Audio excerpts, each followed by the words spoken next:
Hi everyone, my name is Eldric, and this is my YouTube channel.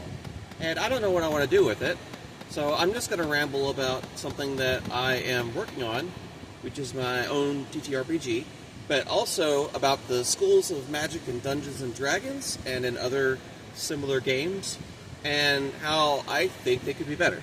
So, stick around if you want to, or not, I don't care. Please enjoy, bye-bye. Hey, what's up everyone? So, magic in Dungeons and Dragons. We need to talk about this because I'm writing my own TTRPG and I am confused at the magical choices that are made in games like D&D using the 8 school system. So, for the uninitiated, in the tabletop role-playing game, TTRPG, Dungeons & Dragons, the most popular one out there are 8 different schools of magic, philosophies, basically a collection of different kinds of spells grouped into categories. There's abjuration, which is about protection and warding magics, but also has some magics from other schools, like conjuration, for example, because you can summon rocks to like entomb enemies and that kind of thing, which doesn't really make sense. I mean, it makes sense, but it feels like it's too conjuration to be abjuration.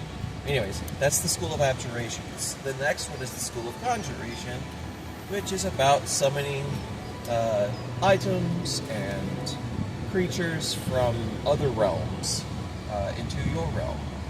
But it also has things like making campfires, or more utilitarian stuff that kind of belongs in the evocation school.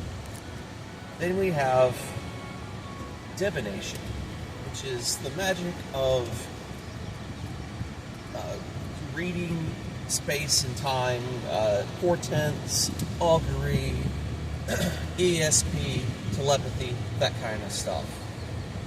But it also has some enchantment school abilities. And I believe one of them has to do with overwhelming the mind with your visions or something like that, which is a very enchantment thing to do. Next is evocation. And evocation is probably one of the few schools that really fits what it does. It's the idea of creating magical effects out of just pure nothing. Raw energy, raw power, fireballs, lightning bolts. I would say acid sprays, but that actually belongs to the necromancy school, which, I don't know. You would think it being elemental, it would belong in evocation. But mostly evocation is pretty self-contained. Next is illusion. Illusion is about tricking the external senses of a person. So, creating, illusions, of course. Fake, prestidigitation kind of stuff. Creating half-real images, using sounds to trick your enemies, to distract them. That's all illusion stuff. But from a biological standpoint, the illusion school and the enchantment school are really similar, except that one focuses on external perception, one focuses on internal. And enchantment is actually one I forgot to mention. Enchantment's about pure mind domination, mind control, controlling your perception from the inside of your head, and controlling your agency. Kind of broken in my opinion, but that is the enchantment school. So after illusion, there is necromancy, and necromancy is another one of those schools that's pretty well self-contained. I guess enchantment kind of is too. But necromancy is about manipulating life forces, controlling the undead, and the use of acid-based spells. Acid splash, acid cloud, that kind of thing.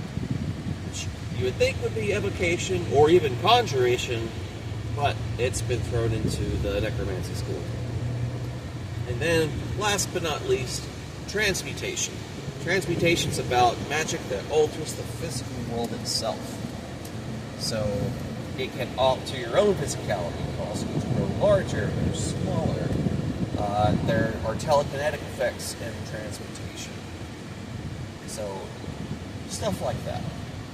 Now, I have a problem with the naming convention because we're not really necessarily the naming convention so much as how the spells are allocated. And I've already given you some examples of how these spells are allocated in these schools of magic. And I feel like that needs to change.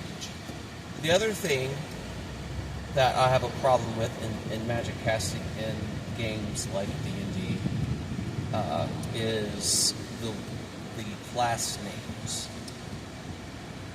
for the different magic users. So, for one, there's an overarching pillar that governs how you use your magic. So, a class is built around that, one of those particular pillars. I think D&D has a different name for it. In Pathfinder 2nd edition,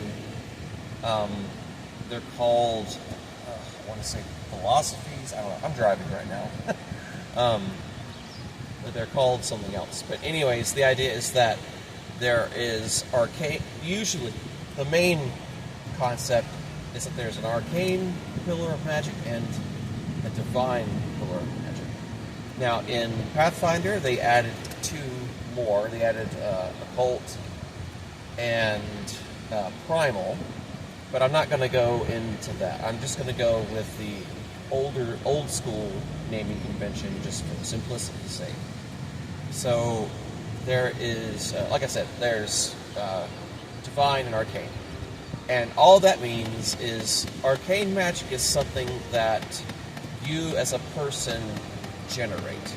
You create that magic with your own willpower.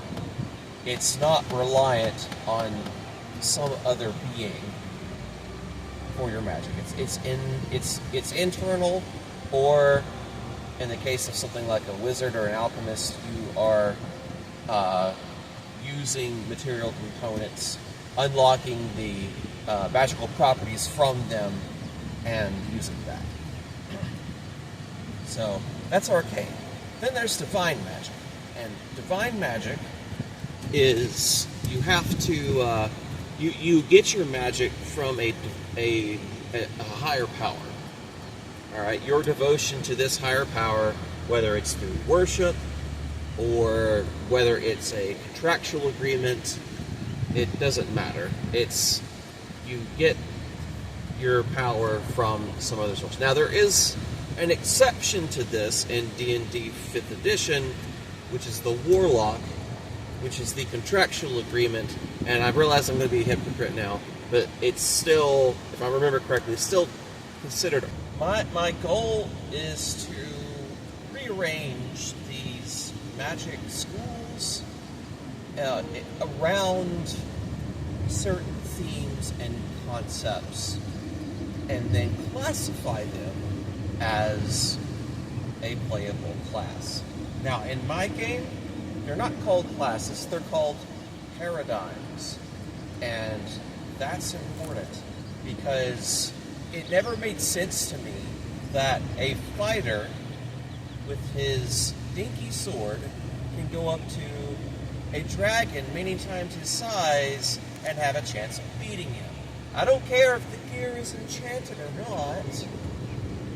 That doesn't really matter because you are still a mortal human, and we are assuming that the fighter just trained really, really hard, and blammo. Now you're a level 20, still human individual capable of slaying a dragon with a sword that's probably barely the size of one of its teeth.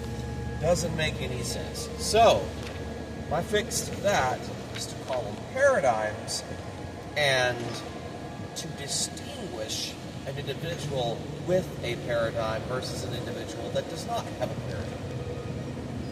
The individual with the paradigm has been enhanced by the force of my universe, the magical field that I have decided to call Gestalt. Gestalt enhances certain individuals with its power, and that is how the classes sort of come to be. And because I'm using a different sort of naming convention just to call it class, I'm also using different names for the individual classes, which I will get into later. That's a topic for another day. Going back to the magic stuff. So, I've taken all of the divine and divine-like, including the warlock, type of classes, and I've wrapped them all into one class or paradigm that I call the Theurge, Theurge. And the Theurge operates off of the divine casting concept, and it doesn't matter what the deity is. It doesn't matter if it's contractual or not. You're a Theurge, and the Theurge specializes in the schools of abjuration, conjuration, and divination, because they all kind of work together. Theurge is going to want to protect their people, so they will use abjuration to block, prevent, and ward, and trap, and seal. They're going to use they're going to use divination to communicate with their deity, their higher power, and then conjuration to summon said deity or higher power or servants of them. Makes sense.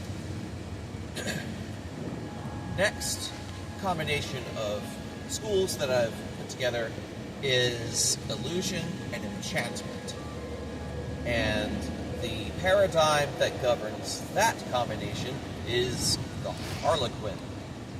Harlequin is an illusionist, plays with the minds of others, and controls the situation.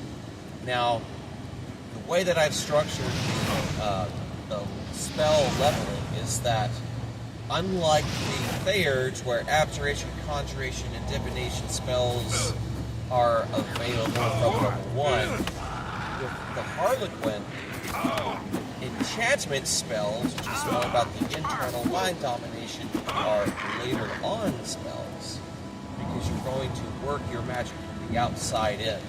So you begin with only illusion level spells, but then eventually those will gravitate towards the inner psyche. Seems to make sense to me. And then the last three schools, evocation, necromancy, and transmutation, are each governed by their own paradigm. Evocation is governed by the pyromancer. And when I say pyromancer, I don't mean just fire, I mean energy use, which seems to fit evocation perfectly. Next, necromancer is necromancer. Again, very self-contained school, very powerful on its own. Doesn't really need the others. But also limiting as well. And that's the balance that I'm striking here, is that there are limitations to being this powerful. So there's that. And then finally, the sort of my version of a generalist mage is the alchemist. The alchemist uses transmutation for its magic. It has to rely on physical properties to perform its abilities. Now, what's great about the alchemist is that you can copy the magic of other paradigms, but you can only do it in a physical sense. So, for example, you can cast illusions, kind of, by throwing a vial on the ground of something that you've concocted, and it turns into that thing. You can be a pyromancer, kind of, by throwing an incendiary grenade at your target. So you can actually be other schools, but you're limited to pure physical properties alone, with some magic properties mixed in for the purposes of alchemy. But in terms of delivering your ordinance, it's very physical. You still need physical things to deliver the magical effect. But anyways, that's I'm gonna talk about today. I am Eldric, and I will catch y'all next time. Have a good one. Bye-bye.